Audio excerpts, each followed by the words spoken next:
سرکار صلی اللہ علیہ وسلم جب فرش گیتی پر تشریف لائے، ولادت ہوئی تو ابو لہب نے سویبہ کو آزاد کیا۔ ابو لہب کون تھا؟ حضور کا چچا۔ اسے اطلاع دی گئی کہ تمہارے بھائی عبداللہ کے گھر محمد نام کے بیٹے کا جنم ہوا ہے۔ ابو لہب نے جس لونڈی نے خبر دی تھی اسے آزاد کر۔ ابو لہب کے مرنے کے بعد حضرت عباس رضی اللہ تعالیٰ عنہ نے خواب میں دیکھا ابو لہب کو، جس کی مذمت میں اتنا بڑا وہ کافر تھا جس کی کوئی انتہا نہیں تھا، حضور کا چچا، لیکن اتنا بڑا کافر تھا کہ اس کی مذمت میں پوری سورت قرآن شریف میں نازل ہوئی۔ لیکن ابو لہب کے بھائی حضرت عباس رضی اللہ تعالیٰ عنہ نے جب خواب میں دیکھا تو ابو لہب کو برے حال میں دیکھا، پوچھا کیا حال ہے؟ کہا تم لوگوں سے بکھر کر، جدا ہو کر کوئی اچھی حالت میں نہیں، البتہ مجھے پیر کے دن عذاب کے اندر راحت دی جاتی ہے، اس لیے کہ محمد کی خوشی میں میں نے سویبہ کو آزاد کر۔ ولادت کا پہلا فائدہ حضرت سویبہ کو نصیب کہ اسے ابو لہب کی غلامی سے آزادی نصیب ہوئی۔ یہاں سے یہ بات سمجھ میں آئی کہ ہم بھی حضور صلی اللہ علیہ وسلم کی میلاد پاک اس طریقے سے منائیں کہ مسلمانوں کے اندر جو قرض میں ڈوبے ہوئے ہیں ان میں سے جتنوں کا قرض ہم ادا کر کے ان کو آزاد کر سکتے ہیں وہ آزاد کر، حضور خوش ہوں گے۔ اگر حضور کے کسی امتی کی تکلیف ہم نے دور کر دی، میں یقین کے ساتھ کہتا ہوں مصطفیٰ جان رحمت ہماری تکلیفوں کو دور فرما دیں گے اور وہ خوش ہوں گے۔ تو پہلا کام تلاش کرو کون قرض کے بوجھ تلے دبا ہوا ہے، اپنی اپنی بساط کے مطابق کرو کوشش۔ خاص طور پر سرمایہ داروں سے گزارش کروں گا کہ اس طرح سے حضور صلی اللہ علیہ وسلم کا بھی میلاد مناؤ کہ جو قرض کے بوجھ تلے دبے ہیں انہیں قرض سے چھٹکارا دلاؤ، جو بے روزگار ہیں ان کے لیے اسباب رزق مہیا کرو، جو بغیر مکانات کے ہیں ان کے لیے مکان بنا کر کے دو، جو تعلیم کے لیے پیسوں کے سلسلے میں پریشان ہیں ان کے لیے آپ انتظام کرو، جو علاج و معالجے کے لیے رقم کے ضرورت مند ہیں آپ اس کا انتظام کرو۔ مطلب یہ ہے کہ اس طرح سے سرکار کی آمد کی خوشی مناؤ کہ حضور کی امت کی جتنی تکلیفیں دور کر سکتے ہو اتنی تکلیف دور کرو، حضور خوش ہو جائیں گے۔ اس کا مطلب یہ نہیں کہ آپ لائٹنگ نہ کرو، آپ جلوس نہ نکالو، میلاد شریف نہ کرو، کھانا نہ کھلاؤ، یہ سب کرو، لیکن اس کے ساتھ ساتھ یہ بھی کرو آپ۔ اور یہ وہ کام ہے جو حضور کو خوش کر دیتا ہے۔ میں حدیث سے آپ کو سمجھاؤں کہ حضور صلی اللہ علیہ وسلم کی امت کا بھلا چاہنے سے حضور کتنے خوش ہوتے ہیں۔ حضرت جبریل امین علیہ الصلاۃ والتسلیم شب معراج سدرۃ المنتہا پر رک گئے، یہ ان کا آخری ڈیسٹینیشن، فائنل ڈیسٹینیشن، وہاں سے آگے نہ کبھی گئے ہیں نہ کبھی جا سکتے۔ سرکار نے فرمایا حل لک حاجۃ یا جبریل، اے جبریل کوئی تیری کوئی تمنا ہے تو بیان کر۔ میں آپ سے ایک سوال پوچھتا ہوں، ایسا غریب فاقہ مست انسان جو کبھی اجمیر بھی جانے کی طاقت نہ رکھتا ہو اور اس سے اگر کوئی ایسا کہہ دے کہ تمہیں کہیں جانا ہو تو کوئی تمنا ہو تو بیان کرو، وہ ڈر ڈر کے سوچ کے پھر کہہ دے گا مجھے مدینہ جانا ہے نا، مدینہ جانا۔ تو جو جہاں نہیں گیا وہاں جانے کی آرزو بیان کرے گا۔ اب حضور صلی اللہ علیہ وسلم لامکاں کی سیر کو جا رہے ہیں، جبریل نے سب کچھ دیکھ لیا لیکن لامکاں کی سیر نہیں کی۔ اب حضور پوچھتے ہیں جبریل کوئی تمنا ہو تو بیان کرو، کہہ سکتے تھے کہ حضور مجھے اپنے ساتھ لے چلیے، لیکن قربان جائیے یہ کہنے سے ان کی مراد تو ہو سکتا ہے پوری ہو جائے، لیکن حضور کو ان کو خوش کرنا تھا، تو یہ کہنے سے شاید حضور راضی ہوں نہ راضی ہوں یہ ایک الگ چیز ہے، لیکن انہوں نے یہ نہیں کہا۔ انہوں نے کیا کہا؟ ہاں حضور میری ایک تمنا، توجہ چاہوں گا، ہاں میری ایک تمنا ہے، آپ کی امت جب پل صراط سے گزرے تو میں اپنے پر بچھا دوں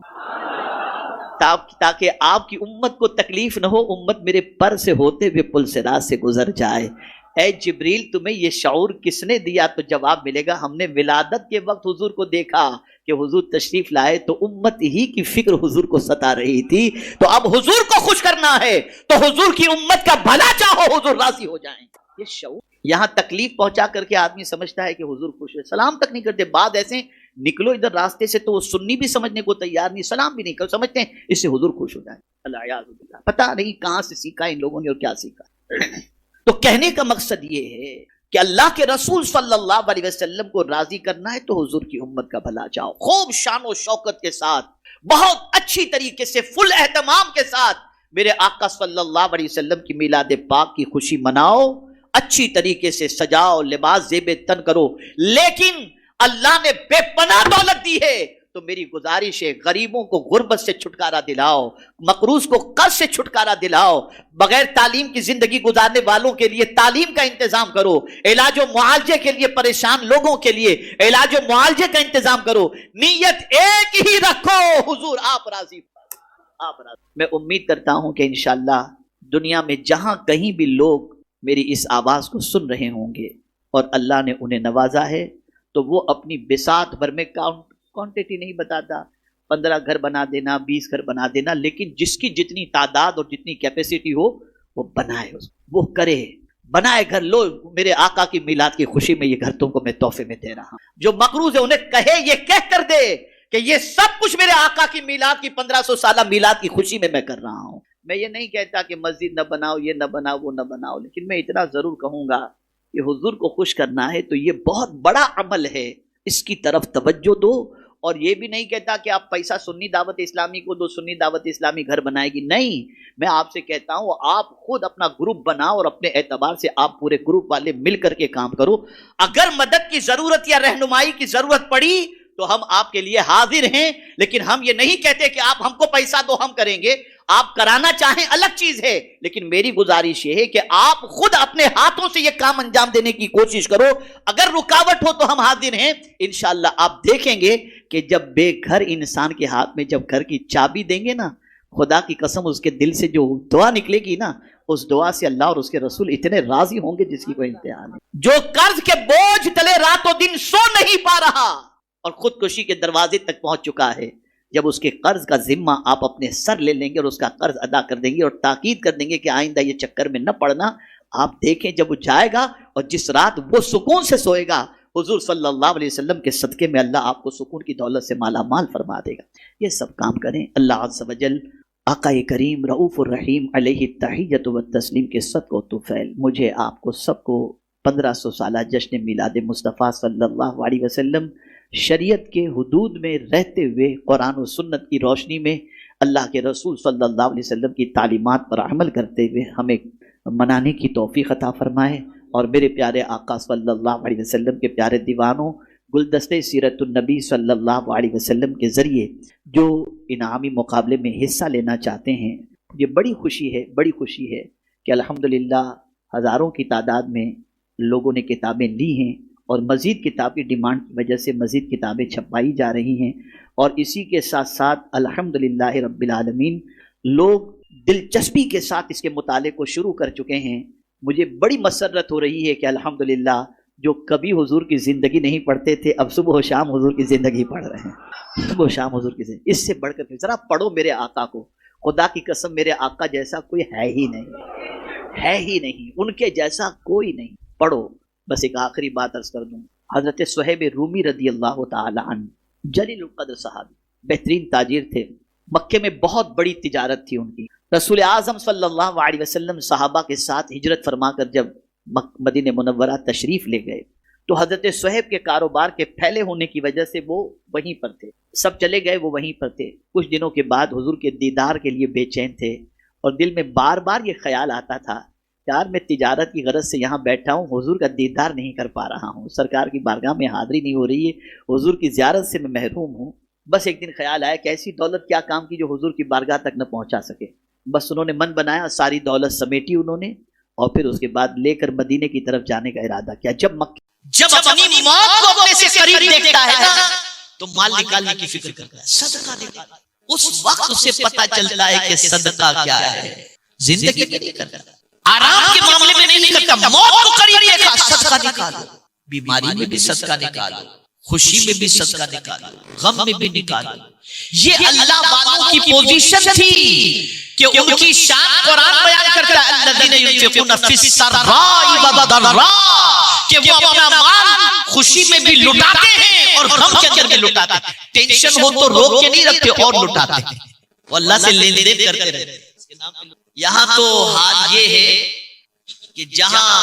مندی آئی تو سب سے پہلے آدمی سوچتا ہے مدرسے میں اتنا دیتے تھے اس کو کاٹو، مسجد میں اتنا دیتے تھے اس کو کاٹو، مولانا کو اتنا دیتے تھے اس کو کاٹو، غریب کو اتنا دیتے تھے اس کو کاٹو، موبائل کا بل نہیں کٹے گا، اے سی کا بل نہیں کٹے گا، کار کا پیٹرول نہیں کٹے گا، گھومنا گھامنا نہیں کٹے گا، کچھ نہیں کٹے گا، پہلے کاٹو جو اللہ کے نام پر دیتے تھے، چندہ کم ہو جاتا ہے، 5000 کا 500 ہو جاتا ہے، اسے کیا خبر کہ جس نام پر تو دے رہا ہے اسی نام کی برکت سے تیری گاڑی چل رہی ہے،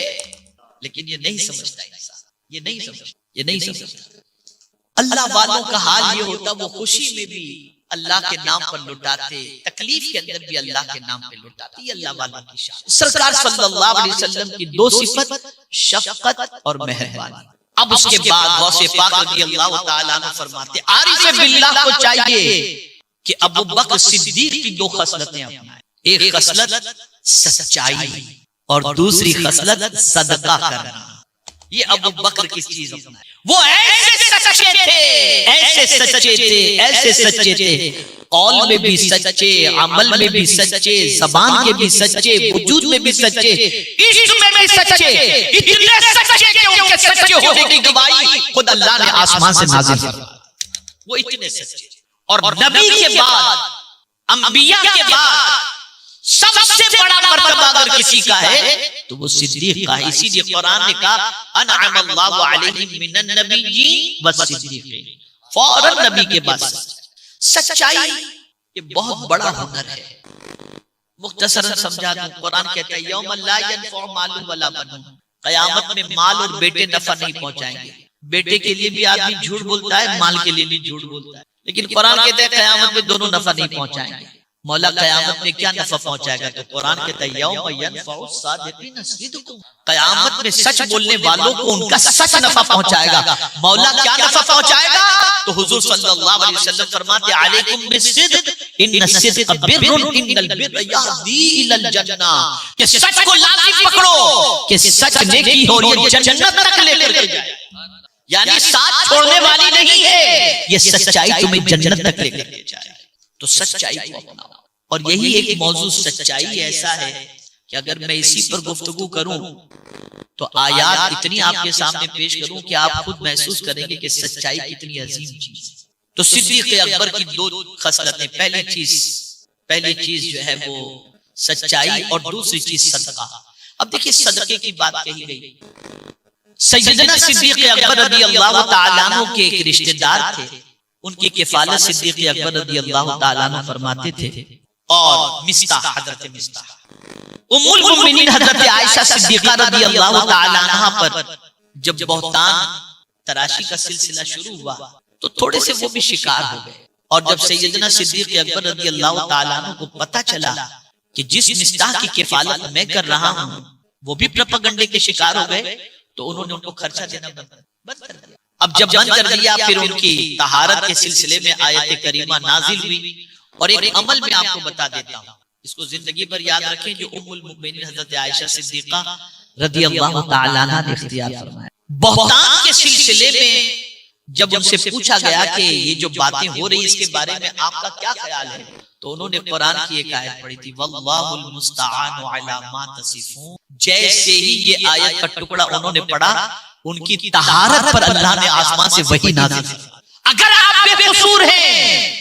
اور کوئی آپ پر الزام لگا رہا ہے، پڑھو یہ آیت، اللہ آپ کی پاک دامنی اور صفائی کا اہتمام خیر فرما دے۔ یہ اتنی طاقتور چیز ہے۔ تو حضرت مستح کا جو ہے وہ پیسہ انہوں نے بند کر دیا صدیق اکبر رضی اللہ تعالیٰ عنہ، اور جب ان کی شان میں آیت کریمہ نازل ہوئی تو حضرت مستح کو احساس ہوا۔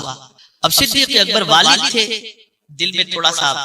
یہ تو تھا ہی کہ مطلب اتنی، اور پھر دوسرے اعتبار سے دیکھیں ایک طرف سے تو بیٹی ہے ام المؤمنین حضرت عائشہ صدیقہ،